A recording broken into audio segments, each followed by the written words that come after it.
Hi guys, you're welcome to our workshop.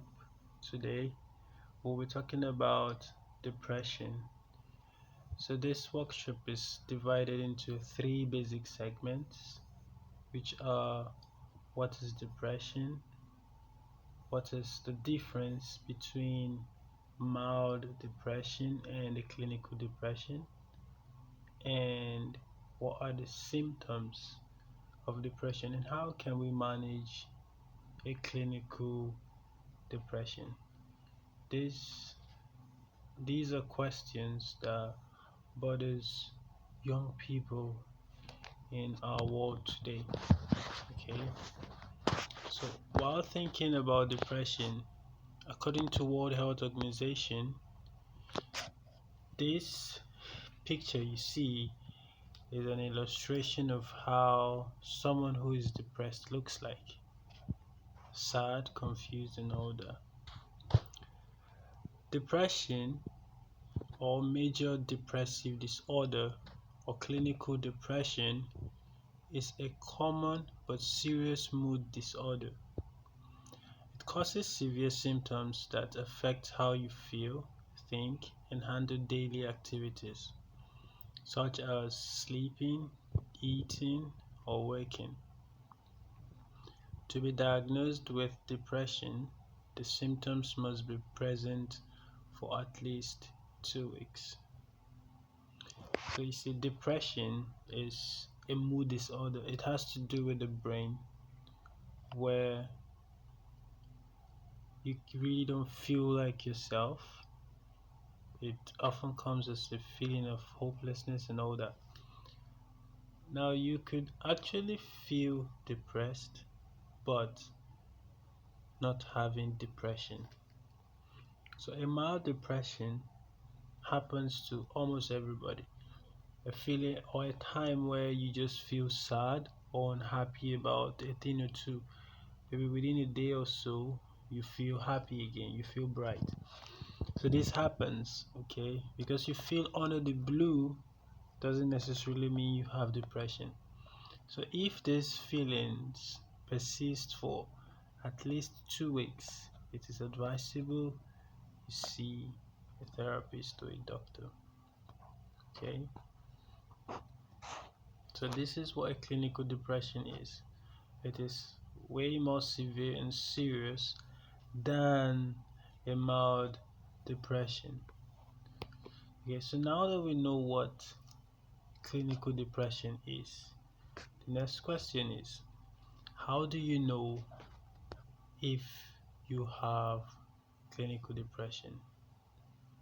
Okay, how do you know if you have clinical depression? Before we move into that, let's see some key facts about depression.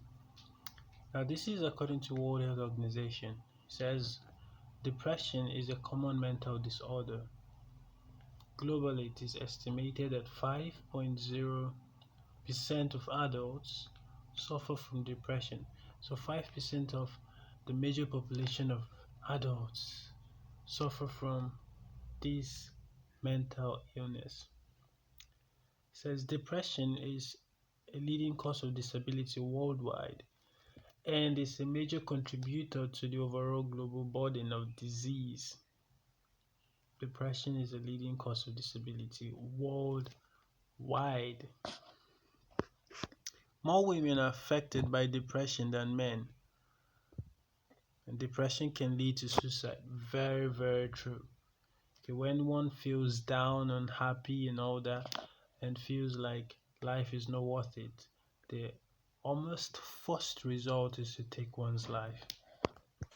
And the last says there is effective treatment for mild, moderate, and severe depression. So this is the good news. There is a good way out. Okay, suicide shouldn't be an option. Suicide shouldn't be the way we deal with depression, the way we deal with our sad moments, our unhappy times, our difficult moments. Okay, so let's see some of the symptoms of depression. Now, how do you know if you have depression or if you're depressed? Now, we'll start from the symptom on the top, feeling sad or empty. At times you just feel sad, or you feel like you're not really worth it. You just feel void, empty, not feeling fulfilled. Thoughts of death or suicide comes into your mind. Oh, you want to take your life. If you've ever felt that way, you're on the verge of having this. Aches and body pains here and there all the time.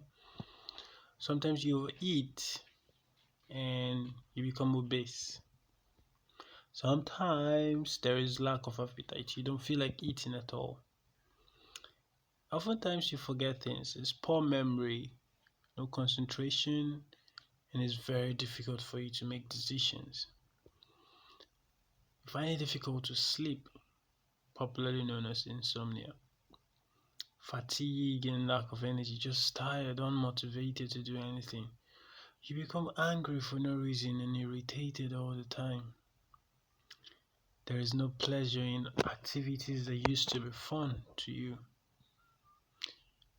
You feel guilty for every little mistake, even if it's not your fault. You often feel worthless and you feel hopeless and helpless.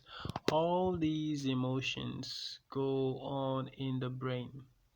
All of these emotions go on in the brain. And if these emotions linger for 2-3 weeks, please visit your doctor, because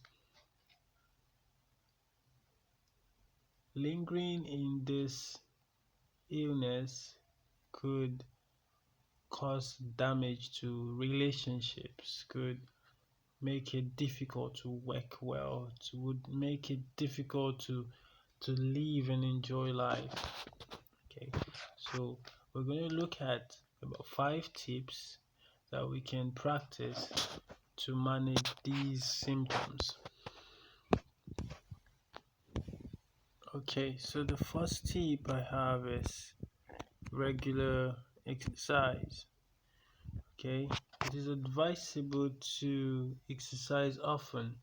Why? Because it releases a lot of chemical in the brain. It releases lots of dopamine. Okay, that could make you feel happy and energetic. All right, and the second is try to get sufficient sleep.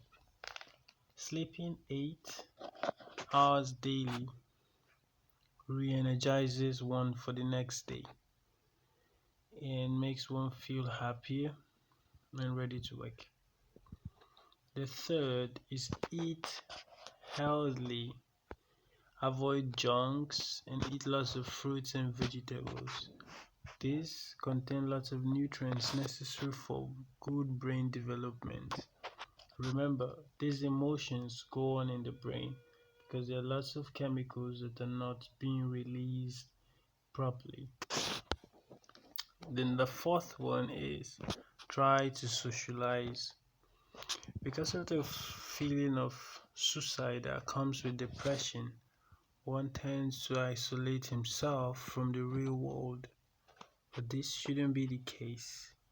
The reverse should be the solution. Mingle with people, talk to friends, and be happy.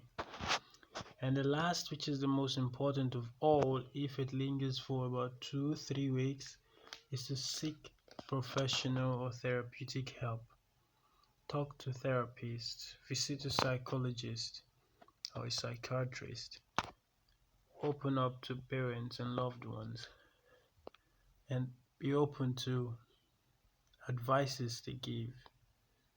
Okay, so these are few ways you can manage the symptoms of depression.